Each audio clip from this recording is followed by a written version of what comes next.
Welcome to a new episode of Our History. Today we are talking about one of the latest social and economic phenomena, the fifth revolution, the revolution of electric transport. To understand better this process, today we invited here the main protagonist of this revolution.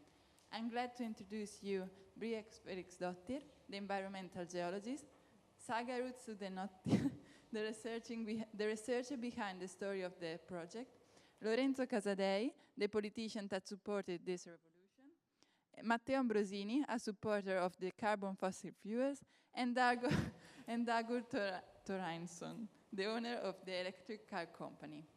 But before we start, I'm going to show you a video.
First of all. So Briette, tell us something more about fossil fuels. How were they used?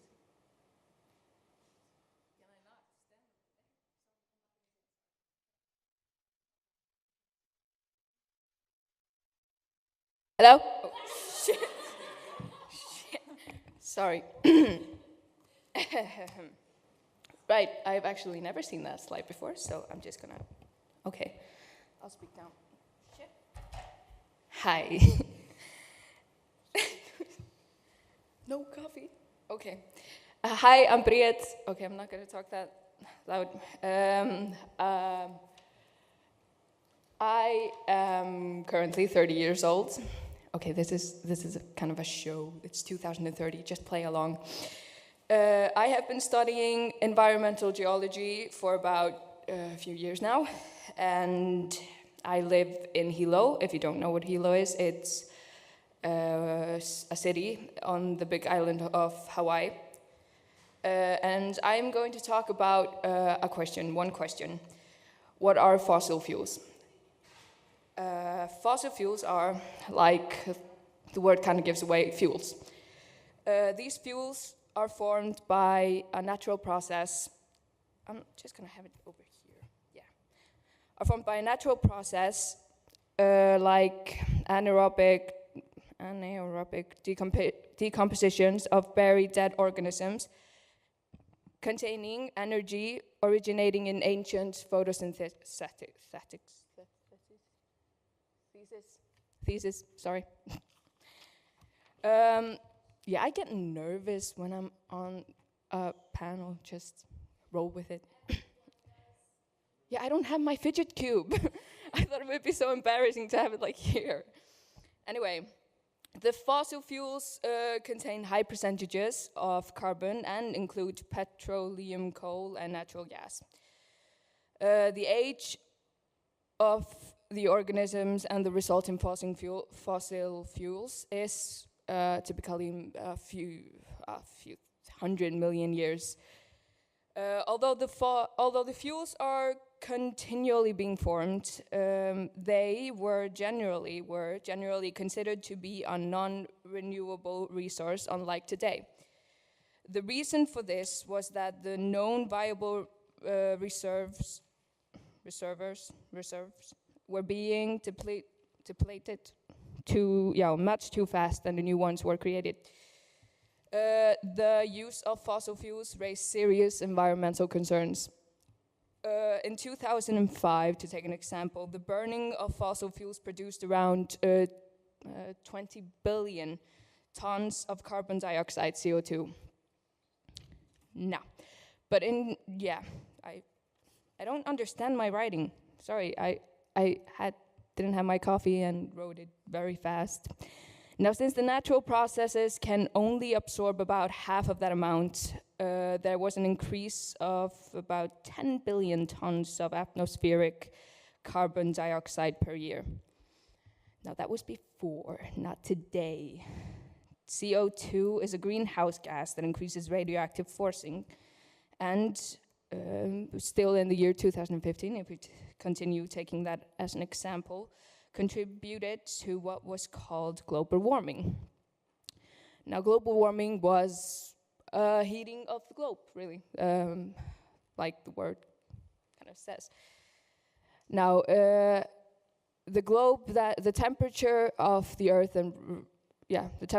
Earth rises, and that causes kind of this domino effect that the temperature rises and the deserts get bigger, ice melts, sea level rises, animals become extinct, people have to move, people die, or there's so much to talk about that part. Yeah, like I said, domino effect, one leads to the other.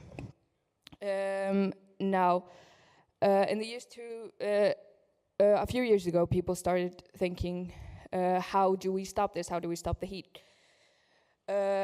Now, I'm from Iceland, so whenever I got a chance, whenever it was warm enough to wear shorts like here or something where you didn't have to wear a jacket at least, I loved it.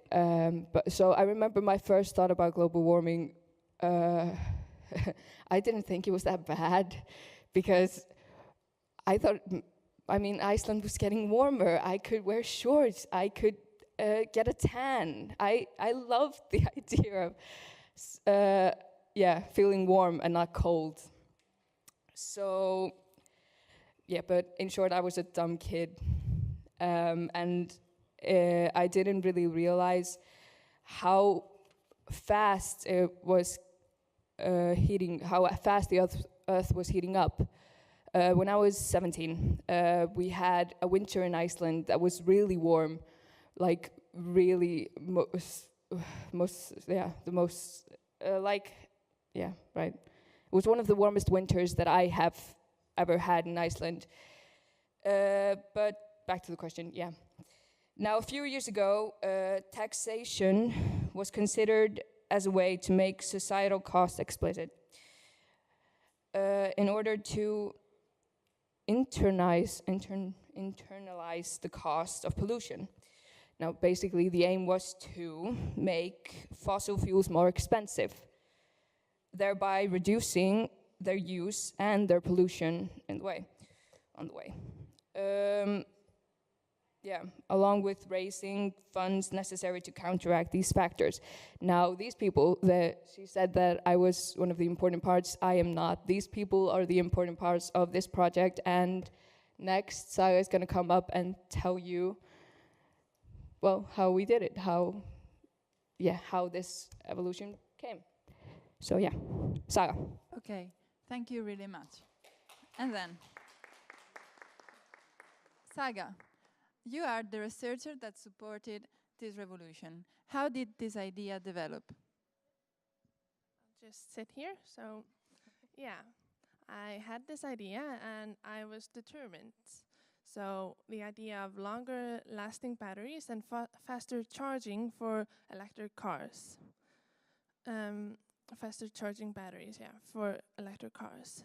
to make this a reality, I contacted companies and other researchers and started working with them to make this happen.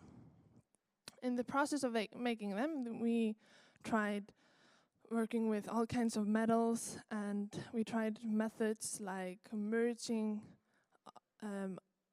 already existing ideas like graphene batteries and friction-based batteries and lithium air batteries instead of lithium ion batteries for cars. And yeah, after a really long time, we finally figured it out and found the perfect battery, the revolutionizing battery. Yeah. Thank you so much. But now, Matteo, I know you have a different idea about fossil fuels. Tell us something about your opinions. Yeah, well, I don't get their point because when we used fossil fuels, we were, I think, happier. Everyone was happier because, vehicles were faster and so you could get like home earlier. Whereas now you have to take your electric car and it takes a lot to go because you go just very slow. Well, I could run down the streets and, make races with other people. Well, nowadays, you can't. Also, I think fossil fuels were really useful because you could produce like plastic materials, but can you do that with electricity? I don't think so. You don't like do plastics with that. Also, fossil fuels were used to make electricity, but you can't do fossil fuels with electricity. So I think they're better. Also, you could like do long distances travels, and now they just batteries don't last so much. Well, maybe with your researches, yeah, but I I think they're not so good. And yeah, I also like remember the smell of fossil fuels when you woke up in the morning and you just open the window and wow, that was perfect. And also the noise of engines were like music for my ears because these silent and noiseless vehicles are like stupid.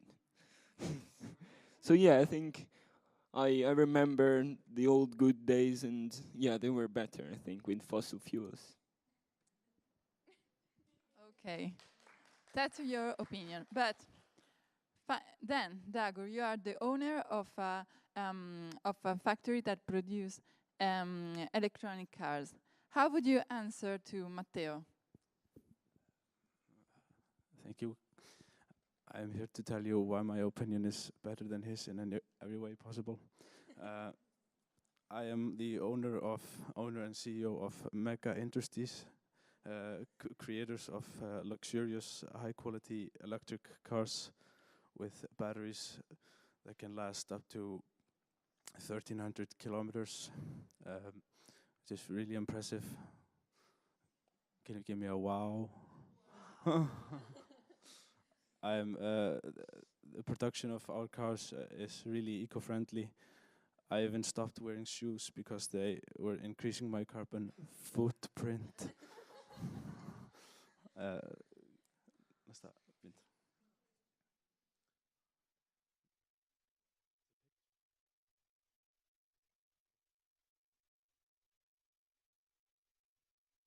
Our latest product is called the Megatron 3000. It's an electric car which has many interesting features, including eco-friendly mode, which releases like tons of mirrors around the cars, increasing the albedo effect. Some people call it the disco ball effect, and it also has a petrol mode, which is not what you might think. It's not using petrol engine. It's simulating a petrol engine for people like Matteo. It activates a speaker which creates a sound, like a vroom vroom sound, for people reminiscing about the old days. So yeah, it's perfect in every way. Thank you. Okay, thank you. I finally leave the stage to Lorenzo, that is the politician under this revolution. Let's talk about the steps of this revolution. Thanks. I was always concerned from my part on ecological problems, but we didn't know what to do. I was early in my political party, and we were thinking what we could do. And we started to think and search for new opportunities, possibilities that will lead us to a greener world. Then on a summer day while I was talking with my friend, I found out about the research of Saga. And so I put all my soul into helping her get the funds to develop this research because it was gonna lead us to a real important turn point in history. With that in mind, we decided to challenge ourselves to eliminate all petrol-fueled cars in 2030. And today I'm proud to say that we did it. With all the hopes, dreams, and hard work of everybody, we could ensure this and a greener future for our children. And so we started earlier with easy things like policies, incentives to allow people to buy new electric cars and destroy their old ones. Then in 2023, there was the first law on the usage of fossil fuel powered cars with the reduction of their circulation in our cities. The year after, we got another important strike, and it was the production on fossil fuels cars were stopped, so nobody could produce them anymore and had to change into electrical ones. And finally, today, we could achieve the total ban of petrol-fueled cars in our cities, in our world, for a greener world. Thanks.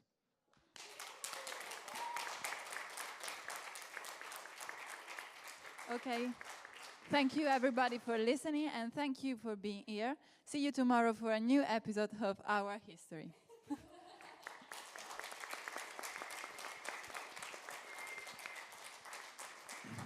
Okay.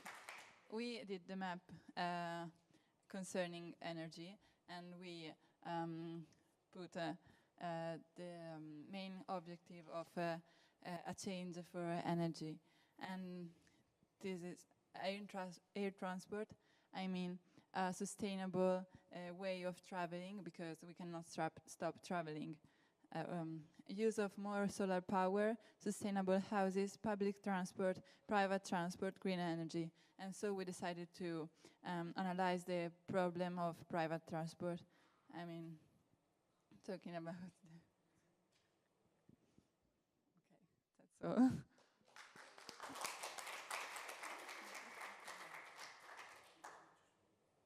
Are there any questions? Well, I will start. Thanks a lot and congratulations for carrying out this wonderful revolution. Wonderful. And you did the research background of all of you was solid. It was solid. And then the battery revolution with this totally new kind of battery, which solves the issue of electric cars, the main issue, which is the that we should have longer lasting and faster charging batteries. Congratulations for making it happen. You studied different kind of solutions so far and came up with something from it.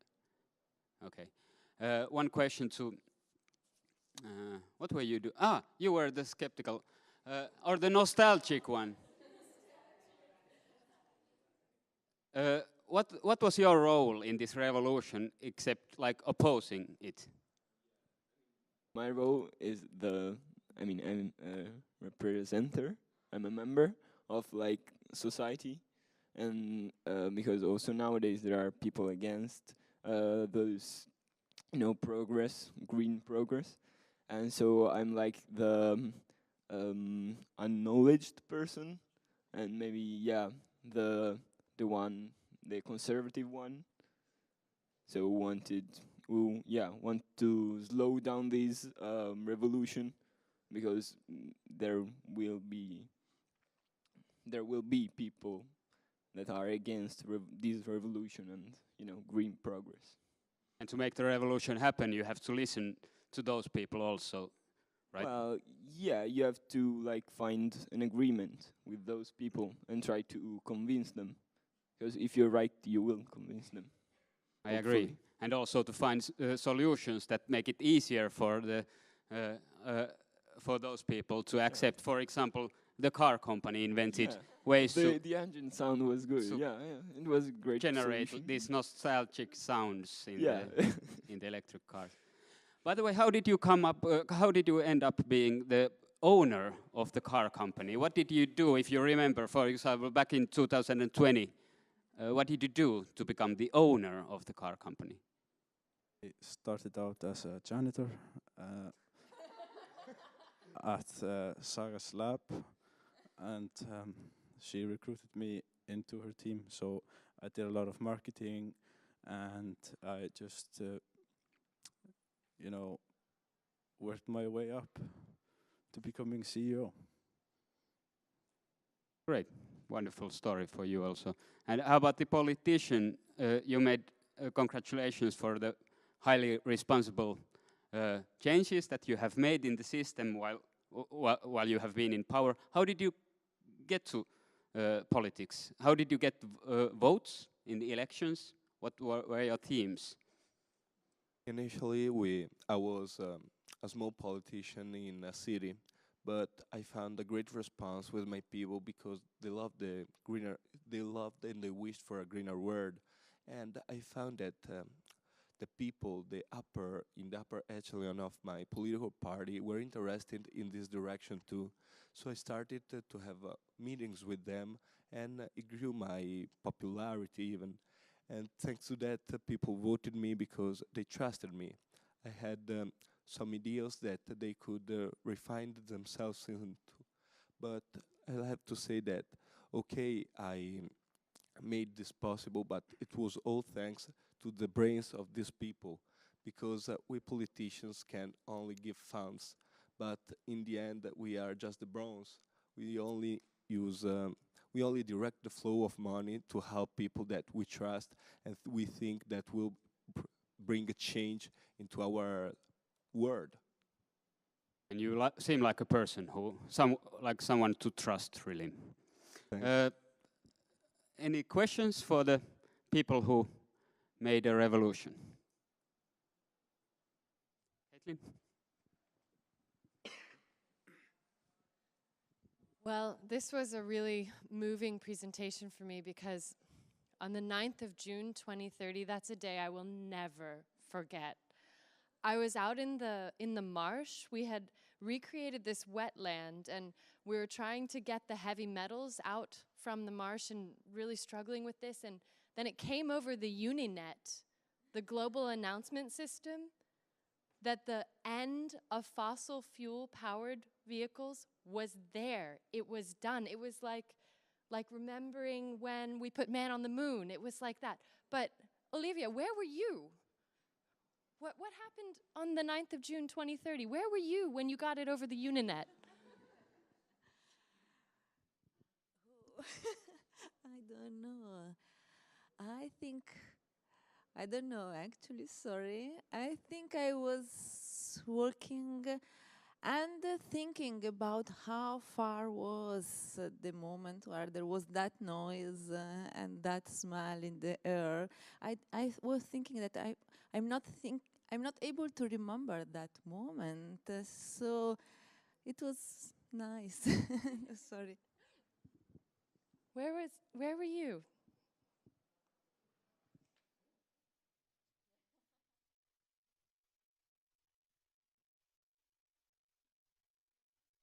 I remember it really vividly, just as if it was yesterday. I was just in my little village in the street, and suddenly we all came out of our houses. We put out some impromptu flags. We said, let's have a party and let's get the cars off the street into the garages and leave them there. This is now going to be a zone which only allows vehicles which are powered in this way. It was a complete revolution. It was wonderful. I remember it just as yesterday. Anybody else with these views? We surely remember. Okay.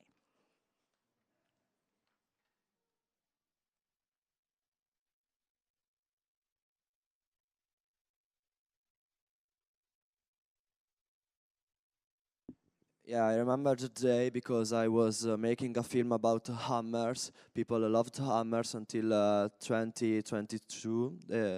But then, because could make a lot of money, but then people started to love this environmental stuff. I don't know. So I made a film about environmental hammers that are like artichokes with wheels. And then, yeah, that's it.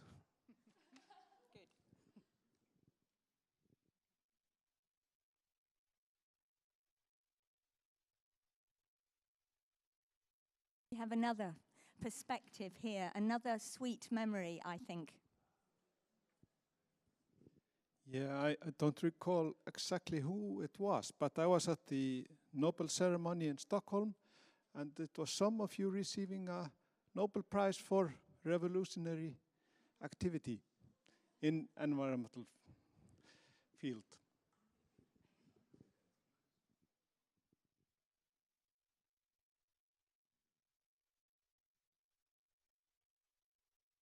Someone else? I remember sitting in the street, miserable, because nobody had wanted what I wanted. The icebergs, the glaciers, nobody wanted to put the sand on them. And I remember feeling extremely jealous for these extremely capable and intelligent people. And my plan failed. Now I just have a huge stockpile of aluminum at home.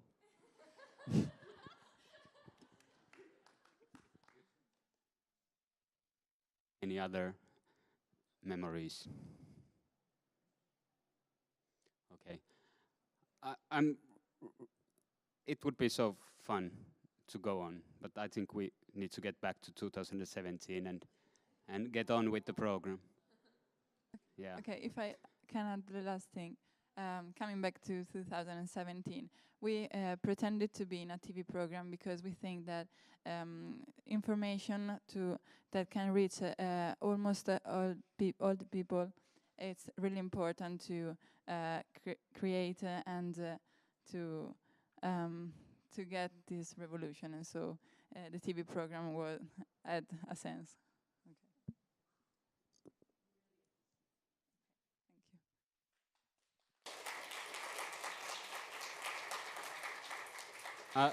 I will give the final words to Caitlin, but before that I will give my final words. Thank you, and thanks for all the wonderful presentations. Don't leave them as a joke, but just make it happen. Come on, you are 18 or so. It's the morning of your life in the sense of building your future and making an influence. Really, think about it. I just wanted to say thank you so much for doing this on such short time. Look at what you were able to create. That was absolutely amazing and inspirational. Thank you all.